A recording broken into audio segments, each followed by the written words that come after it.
नमस्कार, मैं हूं समर्थ प्रेरणा। स्वागत है आपका एएनबी न्यूज के खास कार्यक्रम 24 का रण में। जी हां, वही 24 का रण जिसका संघर्ष है भीषण। इस भीषण संघर्ष की किन बड़ी खबरों पर आज हमारी नजर रहेगी, चलिए आपको बताते हैं। सबसे पहले बात चुनावी चुनौतियों की करेंगे। देश में सबसे बड़ी चुनावी जंग चल रही हो तो नेताओं की चुनौतियां भी बड़ी हो जाती हैं। पीएम मोदी और राहुल गांधी इन दिनों एक दूसरे को ऐसी ही चुनौतियां दे रहे हैं। कैसे, आपको अपनी पहली रिपोर्ट में दिखाएंगे। उसके बाद ये जानने की कोशिश करेंगे कि अगर बीजेपी की तीसरी बार सरकार बनती है तो क्या उस सरकार के प्रधानमंत्री अमित शाह होंगे? क्या चुनाव में पीएम मोदी अपने खास अमित शाह के लिए वोट मांग रहे हैं? और क्या 2 महीने के बाद यूपी के सीएम योगी आदित्यनाथ को उनके पद से हटा दिया जाएगा? आप सोच रहे होंगे कि इन सवालों का आधार क्या है। भाई, धुआं तो वहीं उठता है जहां आग होती है। दरअसल आज आम आदमी पार्टी की प्रेस कॉन्फ्रेंस में अरविंद केजरीवाल ने कई आरोपों के साथ खुलासे भी किए हैं, जिसकी वजह से ये सवाल उठने लगे हैं। इनकी चर्चा करेंगे अगली खबर में। तो आज इन्हीं बड़ी मुद्दों पर हमारी नजर रहेगी। चलिए शुरू करते हैं 24 का रण।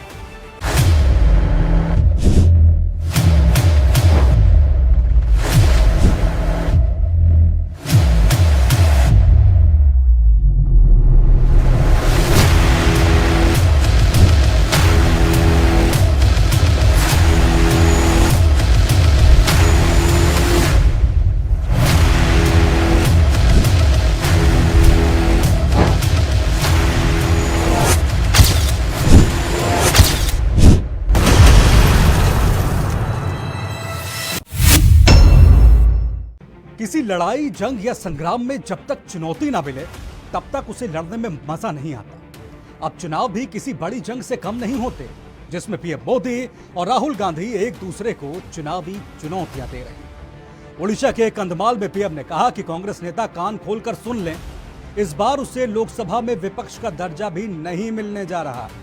उधर कन्नौज की रैली में राहुल गांधी ने कहा, लिख कर ले लो, 4 जून को मोदी देश के प्रधानमंत्री नहीं रही। लोकसभा चुनाव के चौथे चरण की वोटिंग के लिए प्रचार थम चुका है। 14 मई को 10 राज्यों की 96 सीटों पर मतदान होना है। नतीजों के लिहाज से बेहद महत्वपूर्ण चौथे चरण के प्रचार के दौरान सियासी दिग्गजों ने विरोधियों को कई चुनौतियां दी। एक सभा को संबोधित करते हुए राहुल गांधी ने कहा कि मोदी दोबारा प्रधानमंत्री नहीं बन सकते, लिख कर ले लो। दूसरी तरफ मोदी ने कांग्रेस नेताओं से कहा कि कान खोल कर सुन लो, इस बार के नतीजों में कांग्रेस को 10% सीटें भी नहीं मिलेंगी। मतलब लोकसभा में कांग्रेस विपक्ष का दर्जा भी हासिल नहीं कर पाएगी। भाजपा अपने सारे पुराने रिकॉर्ड तोड़ करके ज्यादा से ज्यादा सांसद के साथ आने वाली है। और कांग्रेस वाले ये भी लग ले कि इस चुनाव में कांग्रेस को लोकसभा की कुल संख्या के 10% चाहिए मान्य विपक्ष बनने के लिए। कांग्रेस वाले जरा कान खोल करके सुन लीजिए, ये देश ने तय किया है कि 4 जून को आप देखेंगे कि कांग्रेस इस देश में मान्य विपक्ष भी नहीं बन पाएगा। वो 50 से नीचे सिमटने वाले हैं। मैं आपको लिख के दे रहा हूं, उत्तर प्रदेश में इंडिया गठबंधन का तूफान आ रहा है। बीजेपी की सबसे बड़ी, देश में सबसे बड़ी हार उत्तर प्रदेश में होने जा रही है। उत्तर प्रदेश में बदलाव होना है और हिंदुस्तान में बदलाव होना है। इसीलिए जनता ने मन बना लिया है। 10 साल नरेंद्र मोदी जी ने अदानी और अंबानी का नाम नहीं लिया, मगर अब जब कोई डर जाता है तो उन्हीं लोगों का नाम लेता है जो सोचता है बचा पाए। इसीलिए नरेंद्र मोदी जी ने अपने 2 मित्रों का नाम ले लिया कि भैया मुझे आके बचाओ, इंडिया गठबंधन ने मुझे घेर लिया है, मैं हार रहा हूं, मुझे बचाओ, अदानी अंबानी जी मुझे बचाओ। आप गारंटी लिख के ले लो, नरेंद्र मोदी हिंदुस्तान का प्रधानमंत्री नहीं बनेगा। याद रखो, कोरोना के बारे में मैंने कहा था, याद रखो नरेंद्र मोदी हिंदुस्तान का प्रधानमंत्री नहीं बनने वाला है।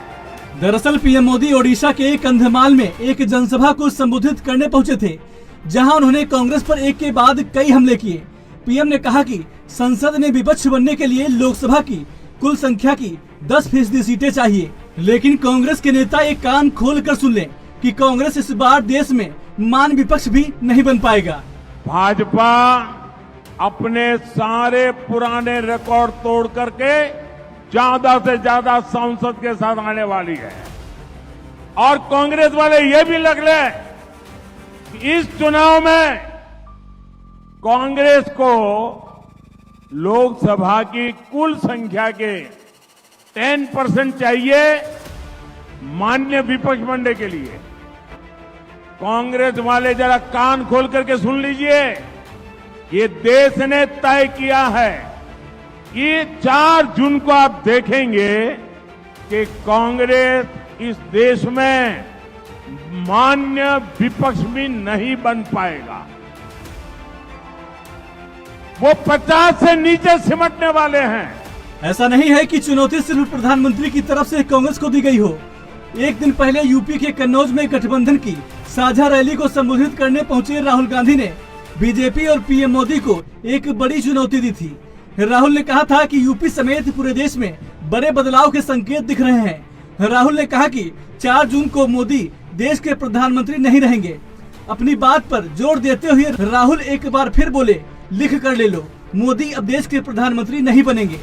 मैं आपको लिख के दे रहा हूं, उत्तर प्रदेश में इंडिया गठबंधन का तूफान आ रहा है। बीजेपी की सबसे बड़ी, देश में सबसे बड़ी हार उत्तर प्रदेश में होने जा रही है। उत्तर प्रदेश में बदलाव होना है और हिंदुस्तान में बदलाव होना है, इसीलिए जनता ने मन बना लिया है। 10 साल नरेंद्र मोदी जी ने अदानी और अंबानी का नाम नहीं लिया, मगर अब जब कोई डर जाता है तो उन्हीं लोगों का नाम लेता है जो सोचता है बचा पाए। इसीलिए नरेंद्र मोदी जी ने अपने 2 मित्रों का नाम ले लिया कि भैया मुझे आके बचाओ, इंडिया गठबंधन ने मुझे घेर लिया है, मैं हार रहा हूं, मुझे बचाओ, अदानी अंबानी जी मुझे बचाओ। आप गारंटी लिख के ले लो, नरेंद्र मोदी हिंदुस्तान का प्रधानमंत्री नहीं बनेगा। याद रखो, कोरोना के बारे में मैंने कहा था, याद रखो, नरेंद्र मोदी हिंदुस्तान का प्रधानमंत्री नहीं बनने वाला है। पीएम मोदी के दोबारा प्रधानमंत्री न बनने की चुनौती लिखकर देने वाले राहुल गांधी ने आरोप लगाया कि पीएम डरे हुए हैं और डर की वजह से वो अपने उद्योगपति मित्रों से मदद मांग रहे हैं। दूसरी तरफ मणिशंकर अय्यर के बयान को लेकर पीएम ने कांग्रेस को घेरा। उन्होंने कहा कि कांग्रेस कहती है पाकिस्तान के पास एटम बम है, संभल कर चलो, ये मरे पड़े लोग देश के मन को मारने की कोशिश कर रहे हैं। पीएम ने कहा कि कांग्रेस का हमेशा से यही रवैया रहा है। कांग्रेस के इसी कमजोर रवैये के कारण देश ने इतने आतंकी हमले झेले हैं। कांग्रेस बार बार अपने ही देश को डराने की कोशिश करती है। तो कहते हैं संभल के चलो, पाकिस्तान के पास एटम बम है, पाकिस्तान के पास एटम बम है, पाकिस्तान के पास एटम बम है। ये मरे पड़े लोग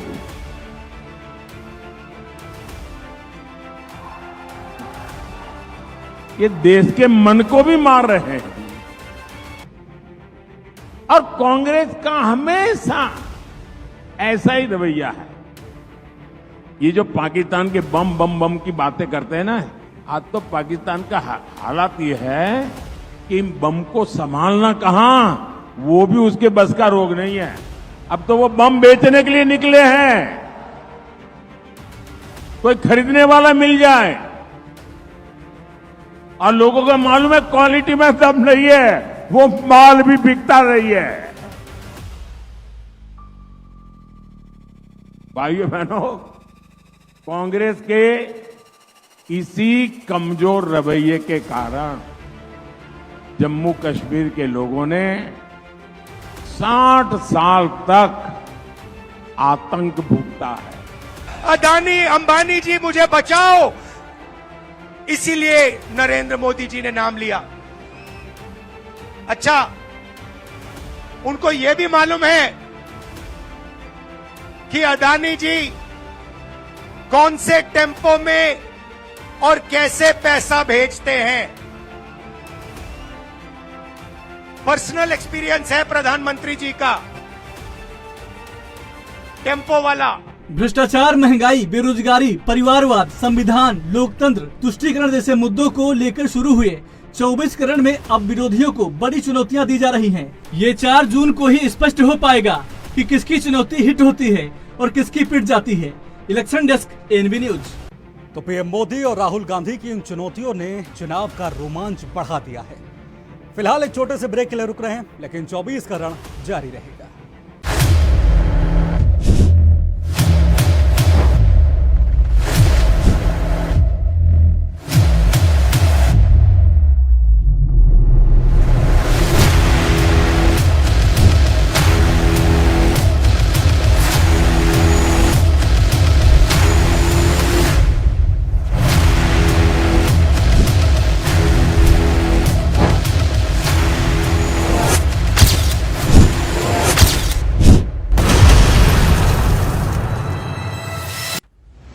नहीं दबेगी कोई आवाज, हटेगे पर्दे, सामने आएगा हर राज। वो छिपाते हैं हकीकत, उनकी सच्चाई सामने लाते हैं हम। इसीलिए एनबी न्यूज पर भारत को है नाज। 2024 का रण है तैयार। कौन है सत्ता के असली दावेदार? एनडीए की फौज तैयार तो इंडिया गठबंधन भी भिड़ने को बेकरार। मोदी लगातार तीसरी बार, या खत्म होगा राहुल गांधी का इंतजार? बनी रहेगी मोदी सरकार या चलेगी बदलाव की बयार? वादों की बौछार, घोषणाओं का अंबार, बयानों के तीखे वार, विपक्ष की हुंकार। जनता किसे चुनेगी इस बार?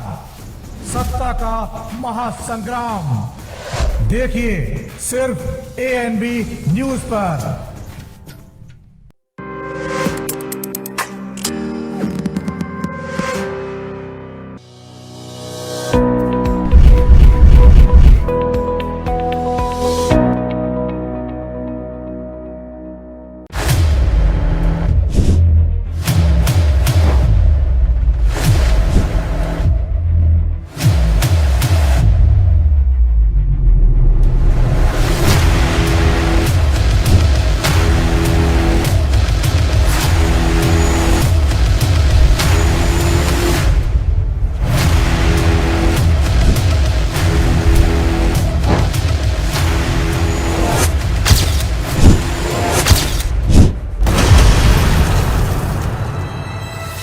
मनी लॉन्ड्रिंग के मामले में अंतरिम जमानत पर बाहर आए दिल्ली के सीएम अरविंद केजरीवाल अपने पुराने फॉर्म में आ गए हैं। आज उन्होंने एक प्रेस कॉन्फ्रेंस की जिसमें कई दावे और खुलासे किए। केजरीवाल ने आरोप लगाया कि PM Modi one nation one leader के मिशन पर लगे हुए हैं, जिसमें निशाने पर सिर्फ विपक्ष के नेता ही नहीं बल्कि कई बीजेपी नेताओं की भी राजनीति खत्म कर दी गई। उन्होंने कहा कि पीएम मोदी अगले साल रिटायर हो जाएंगे, जिसके बाद अमित शाह को पीएम बनाया जाएगा। लिहाजा पीएम मोदी चुनाव में अपने लिए नहीं बल्कि अमित शाह के लिए वोट मांग रहे हैं। जेल से रिहाई के बाद दिल्ली के मुख्यमंत्री अरविंद केजरीवाल ने पहली बार प्रेस कॉन्फ्रेंस कर जनता को संबोधित किया। इस दौरान उन्होंने प्रधानमंत्री नरेंद्र मोदी और बीजेपी पर बड़ा हमला बोला। साथ ही उन्होंने कई बड़े दावे भी किए। केजरीवाल ने कहा कि किसी को उम्मीद नहीं थी कि चुनाव के बीच वो बाहर आ सकेंगे, लेकिन बजरंगबली की कृपा से 50 दिन बाद जेल से बाहर आकर उन्हें अच्छा लग रहा है। दोस्तों, सीधा जेल से मैं आप लोगों के बीच में आ रहा हूं। आपके बीच में आके बहुत अच्छा लग रहा है। 50 दिन के बाद अभी मैं, मेरी पत्नी भगवंत मान साहब, हम लोग कनॉट प्लेस में हनुमान मंदिर में गए थे। हनुमान जी का आशीर्वाद लिया, उनके दर्शन किए। फिर शिव जी के मंदिर गए, शनि जी महाराज के पास गए। उनका सबका आशीर्वाद लिया। बजरंगबली की खूब कृपा है हमारे ऊपर, हमारी पार्टी के ऊपर, देशवासियों के ऊपर।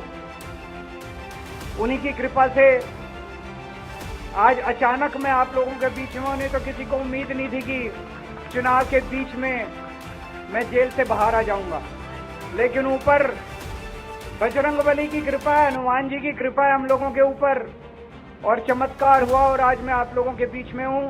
खुद पर बजरंगबली की कृपा का जिक्र करने के बाद केजरीवाल ने बीजेपी पर एक के बाद एक सियासी हमले शुरू कर दिए। उन्होंने कहा कि आप 10 साल पुरानी 2 राज्यों में सरकारों वाली छोटी सी पार्टी हैं, जिसे कुचलने में पीएम मोदी ने कोई कसर नहीं छोड़ी। दोस्तों, हमारी आम आदमी पार्टी एक छोटी सी पार्टी है, 2 राज्यों के अंदर है, अभी 10 साल पुरानी पार्टी है। हमारी पार्टी को कुचलने में, खत्म करने में प्रधानमंत्री जी ने कोई कसर नहीं छोड़ी। एक साथ हमारी पार्टी के 4 टॉप के नेता जेल भेज दिए एक साथ। अरविंद केजरीवाल, मनीष सिसोदिया, संजय सिंह, सतिंदर जैन। बड़ी बड़ी पार्टियों के अगर 4 टॉप के नेता जेल चले जाएं, पार्टी खत्म हो जाती है। आम आदमी पार्टी के 4 टॉप के नेता इन्होंने जेल भेज दिए। उन्होंने सोचा कि पार्टी खत्म हो जाएगी, लेकिन ये पार्टी नहीं है, ये एक सोच है। जितना ये खत्म करना चाहते हैं उतना ये बढ़ती जाती है, उतना ये बढ़ती जाती है। ये क्रश करना चाहते हैं प्रधानमंत्री जी आम आदमी पार्टी को।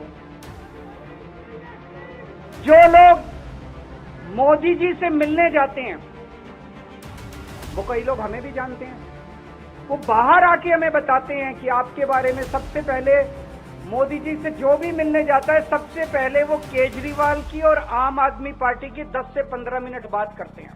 ईडी और सीबीआई की कार्रवाई को लेकर विपक्ष अक्सर मोदी सरकार को घेरता रहता है। उसका आरोप है कि बीजेपी एजेंसियों के जरिए विपक्षी दलों को खत्म करने की कोशिश कर रही है।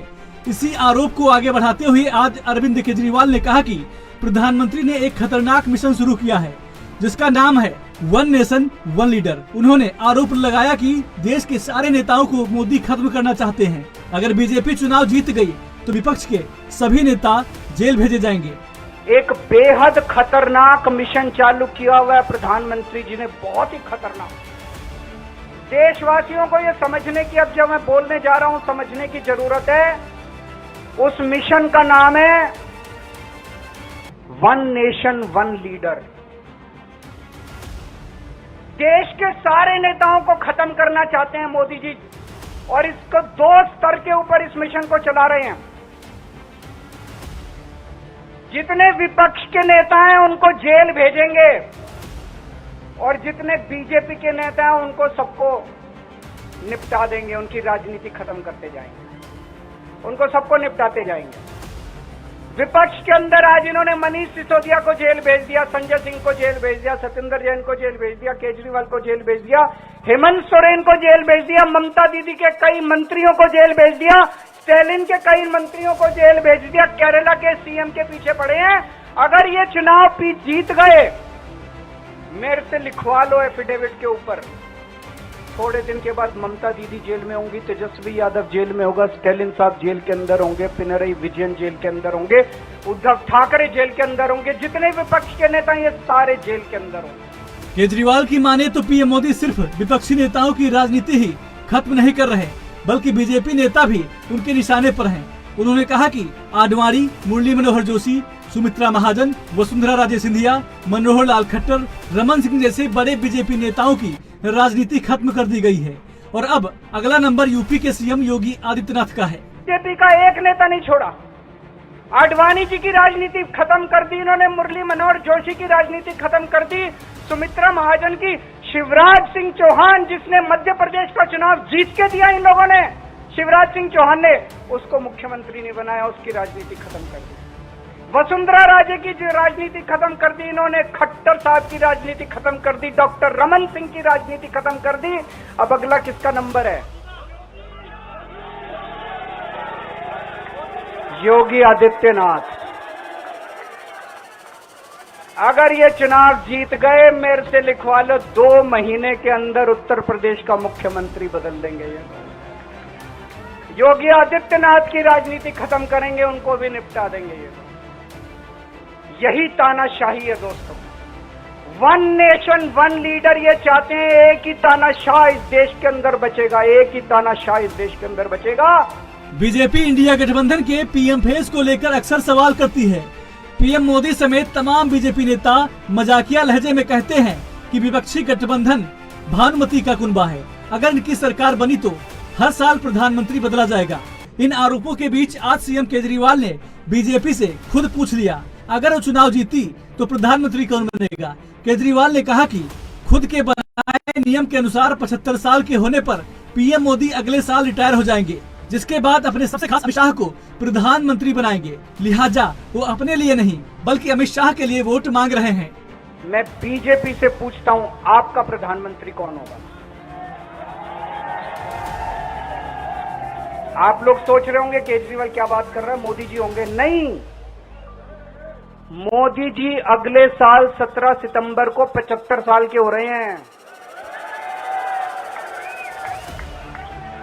बीजेपी के अंदर मोदी जी ने 2014 में मोदी जी ने खुद ने रूल बनाया था कि बीजेपी के अंदर जो भी 75 साल का होगा उसको रिटायर कर दिया जाएगा। सबसे पहले आडवाणी जी को रिटायर किया गया, उसके बाद मुरली मनोहर जोशी जी को रिटायर किया गया, फिर सुमित्रा महाजन को रिटायर किया गया, फिर यशवंत सिन्हा को रिटायर किया गया। अब मोदी जी अगले साल 17 सितंबर को रिटायर होने वाले हैं। तो मैं बीजेपी से पूछना चाहता हूं, आपका प्रधानमंत्री का दावेदार कौन है? दोस्तों, अगले साल 17 सितंबर तक अगर इनकी सरकार बनी तो उस पे भी आऊंगा मैं। अगर इनकी सरकार बनी तो पहले अगले 2 महीने में योगी जी को निपटाएंगे ये, और उसके बाद मोदी जी के सबसे खास अमित शाह को ये प्रधानमंत्री बनाएंगे। तो मैं लोगों को, देश के लोगों को आगाह करना चाहता हूं, मोदी जी अपने लिए वोट नहीं मांग रहे।